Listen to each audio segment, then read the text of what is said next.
laporan praktik kerja lapangan di bengkel budi motor. Sebelumnya saya akan membacakan visi-misi terlebih dahulu. Auto. Visi dan misi sekolah SMK di Bunga Pengasih.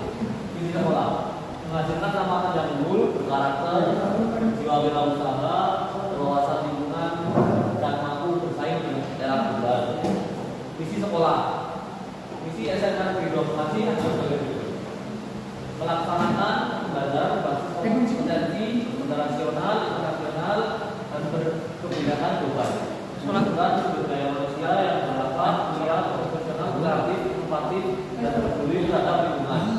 Menumbuhkan budaya kewirausahaan dengan menjunjung nilai etika dan moral melalui penyelenggaraan kerja sama dengan industri baik sekolah lokal, nasional, internasional. Membentuk sumber daya manusia yang berwawasan lingkungan dengan mengimplementasikan wawasan Wiyata Mandala.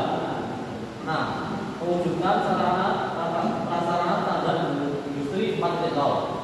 Lanjut. Tujuan praktik kerja lapangan. Tujuan praktik kerja lapangan adalah memberikan pengalaman kerja bersiswa dalam rangka menerapkan membagikan teori dan pengalaman yang telah diterima siswa dalam pembelajaran di sekolah dengan situasi nyata di dunia industri atau koordinasi antara pembelajaran di sekolah dan di luar sekolah. Diharapkan dapat menambah wawasan dan pengetahuan yang berharga dan memperoleh masukan serta umat Bali guna memperbaiki dan mengembangkan kesesuaian pendidikan dan kenyataan yang ada di lapangan.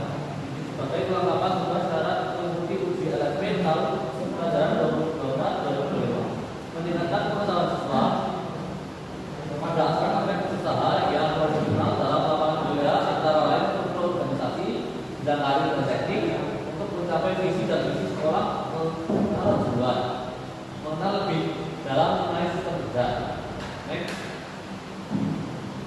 Hasil yang diharapkan selain mempunyai tujuan, praktik kerja lapangan memberikan hasil berupa positif bagi perkembangan pola pikir peserta didik.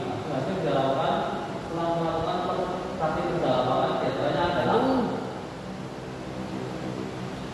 berinteraksi dan berkomunikasi dengan pengusaha serta berhadapan dengan tamatan SMK yang berkualitas. Yaitu tamatan yang memiliki tingkat pengetahuan, keterampilan, etos kerja yang sesuai dengan tuntutan kerja di lapangan pekerjaan. Dapat mengenali suatu kerja industri di lapangan sehingga setelah selesai dari sekolah menengah kejuruan negeri 2 Pengasih dan terjun ke lapangan kerja industri dapat memandang suatu pekerjaan yang tidak asing lagi baginya. Dapat menambah keterampilan dan wawasan dalam dunia usaha yang profesional dan benar. Juga dapat terjun langsung dalam kegiatan industri, kegiatan usaha sehingga menambah keterampilan, sikap, nilai-nilai dan wawasan yang akan meningkatkan kompetensi. Juga dapat mengetahui proses sistem kerja dan kompetensi yang dibutuhkan sehingga mereka dapat mengembangkan diri sesuai kompetensi yang dibutuhkan. Siswa dapat dengan lingkungan yang dihadapinya sehingga siswa dapat next mempromosikan dirinya sebagai calon tenaga kerja yang kompeten. Siswa dapat mempunyai motivasi kerja yang besar dan mampu menerapkan segala yang telah didapatkan dalam praktik kerja lapangan dalam kehidupan sehari-hari. Next. Pelaksanaan profil bengkel budi motor. Secara singkat bengkel budi motor. Bengkel budi motor diberikan oleh Bapak Budi Wicaksono pada tahun 1985 di Jalan Kolonel Sugiono nomor 110 Jakarta pada tahun 1987. Bengkel ini diunjuk sebagai bengkel budi dan menyediakan layanan khusus untuk mobil budi. Pada tahun 1990 bengkel ini pindah ke dalam lapas KM5. Pada akhirnya tahun 2005 Bapak Budi Wicaksono membeli tanah dan memindahkan bengkel ke Jalan Lintas Barat dan terakhir ke Kecamatan Gamping, Kabupaten Sleman, daerah istimewa Jakarta. Namun sejak tahun 2012 bengkel ini sudah membuka layanan umum perawatan dan perbaikan kendaraan. 2 lokasi bengkel di Jalan Lintas Barat dan terakhir Kecamatan Gamping, Kabupaten Sleman, DIY Jakarta. Susunan bengkel: pemimpin Budi Wicaksono, admin Iki, Mekanik Tri 2 Bambang 3 Sulaiman. Waktu pelaksanaan lapangan di bengkel Budi Motor ini antara 1 Juli sampai dengan 13 Desember 2025. Itu 24. Peraturan bengkel dimiliki Budi Motor dan kerja Senin sampai Sabtu masuk jam 8, pulang jam 5, istirahat jam 12 sampai jam 1 siang. Minggu libur. Ketentuan seragam Senin berempat, Selasa berempat, Rabu berempat, Kamis berempat, Jumat berempat, Sabtu berempat. Tata cara dan kebiasaan pada saat sebelum dan sesudah pelaksanaan tugas. PKL hadir mungkin sebelum jam 8 WIB menyapu halaman dan persiapan untuk mulai kerja. Sore hari setelah mulai kerja pukul 5 kunci-kunci dan peralatan digunakan atau dimasukkan ke box dan kunci yang dipindah di tempat penyimpanan kunci dikembalikan pada tempatnya. Berbicara langsung ke lapangan dan sistem. Alat berat yang dibutuhkan yaitu kunci roda, SM, berat kunci 12 mm dan mobil Avanza F langkah mengganti kemarin. 1. Mobil dikembangkan di tempat yang tertata. 2. Memainkan tangan supaya mobil tidak berat dan badan roda dan jauh mendapat pada air. 3. Mendorong terlebih dahulu berburu roda tetapi hanya pengendoran saja tidak sampai terlepas. 4. Menaikkan mobil menggunakan berat 5 masang gesek, 6 masang gesek untuk pengaman dan turunkan kembali roda. 7. Kemudian lepas seluruh roda yang sudah dikendorkan hati. Lawan roda dengan hati-hati dan letakkan di bawah mobil. 9. Menggunakan kunci ring shock boxer untuk membuka pen kaliper. Menarik kaliper ke atas setelah pen kaliper dilepas dan ditahan dengan menggunakan kaliper yang dilepas tadi. 11. Kemudian melepas dan memasang pada rem. Hasil pemeriksaan visual, kotor dan berkaca. Pengukuran 0,4 mm.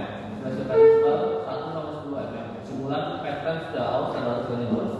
Memasang sisi pattern baru dengan gris dan selanjutnya memasang kembali kaliper sebelumnya, memasang kembali pen kaliper dan mengencangkan menggunakan kunci 12 mm. Mengencangkan kembali pen kaliper jika sudah, kemudian memasang kembali roda dengan hati-hati dan pasang roda. 11. Menaikkan mobil dengan berat dan ambil jackstrap dari kolam mobil dan turunkan kembali roda. Mendobrak dan mengambil jackstrap. Jika mobil sudah diturunkan, kencangkan turun roda. Dan terakhir adalah menampang menguasai target. 2. Proses-proses yang dilalui selama turun. 1. Filter udara. Mengecek kondisi filter udara. Jika sudah rusak atau terlalu kotor, maka filter udara harus diganti. Apabila kondisi filter udara masih baik, maka filter udara cukup dibersihkan dengan cara menerapkan udara tekanan filter busi. Mengecek kondisi busi dan sudah tidak layak pakai, maka busi harus diganti. Jika kondisi masih baik, maka busi cukup dibersihkan saja. Bisa dibersihkan dengan ampas, sikat kawat dan 4 Setelah itu mengukur dan menentukan telah busi sesuai dengan spesifikasi kendaraan. 3. Throttle body. Menempatkan cleaner ke dalam throttle body berapa kali. Apabila masih belum bersih, langkah di atas harus diulangi sampai throttle body benar-benar bersih. 4. Baterai lari. Melakukan pengecekan tegangan aki yang baik harus bisa double stop. Melakukan pengecekan jumlah dan kondisi air aki jika aki basah. C. Membersihkan aki apabila ada debu dan kotoran yang menempel. 5. Bel. Mengecek dengan visual jika kondisi bel hancur atau aus terkena oli dan persinggungan dengan buli yang tidak maksimal, maka perlu diganti. Apabila kondisi bel masih bagus, maka perlu kencangan bel sesuai dengan spesifikasi kendaraan. 6. Oli mesin. Mengecek sisa oli mesin. Di oli mesin harus ada di antara tanda L dan F untuk stik oli mesin. Bila lebih rendah dari L, maka cek karena kemungkinan terdapat kebocoran. Mengecek kualitas oli mesin. Apabila oli mesin telah ecer serta menimbulkan kotor, maka perlu mengganti oli mesin. 7. Sistem pendingin. Melakukan pemeriksaan kebocoran, kerusakan pada kisi-kisi atau bagian lainnya, selang kendor dan lain sebagainya. Memeriksa jumlah air radiator, radiator, dan juga reservoir tank. Apabila air pendingin sudah kotor, mengandung oli dan karat, lebih baik diganti dengan yang baru. Akan memastikan bila diganti cairan khusus atau yang biasa disebut dengan radiator coolant. C. Untuk memeriksa kebocoran radiator juga dilakukan dengan radiator tester. Pada prinsipnya radiator akan diberi dengan tekanan tertentu. Apabila ditemukan air menetes dan tekanan pada manometer alat radiator tester, maka dapat dipastikan terjadi kebocoran sistem pendingin. Next. Pemeriksaan lampu pada mobil. Pemeriksaan lampu utama. Apabila sinar lampu terang, periksa kendaraan keadaan baterai. Mungkin arusnya lemah atau hubungan dengan terminal baterai. Apabila sinar lampu kepala berkedip, kedudukan lampu berkedip, periksa kabel-kabel isolator, kabel lampu, dan sambungan-sambungan kabel lainnya. Kabel-kabel yang putus, isolator kabel yang sudah rusak, lampu tidak terpasang dengan baik dan kedudukannya dan sambungan yang keluar dapat menyebabkan lampu berkedip-kedip. Apabila lampu tidak menyala, periksa keadaan lampu dan sekelilingnya. Lampu yang filamennya terbakar atau sekelilingnya putus akan menyebabkan lampu tidak menyala. Apabila sekelilingnya putus, maka gantilah dengan sekling yang mempunyai kekuatan ampere sama. Apabila sekling cepat putus, gantilah sebelumnya dengan cara sebagai berikut. Sekling putus pada saat mobil rem diinjak, mungkin kerusakan terletak pada tombol dan terjadi hubungan singkat pada lampu. Sekling putus pada lampu kepala dinyalakan kemungkinan besar karena tombol rusak atau terjadi hubungan singkat pada kabel lampu. Penutup, demikian presentasi yang saya dapat lakukan. Bila ada salah kata atau salah yang kurang, saya mohon maaf.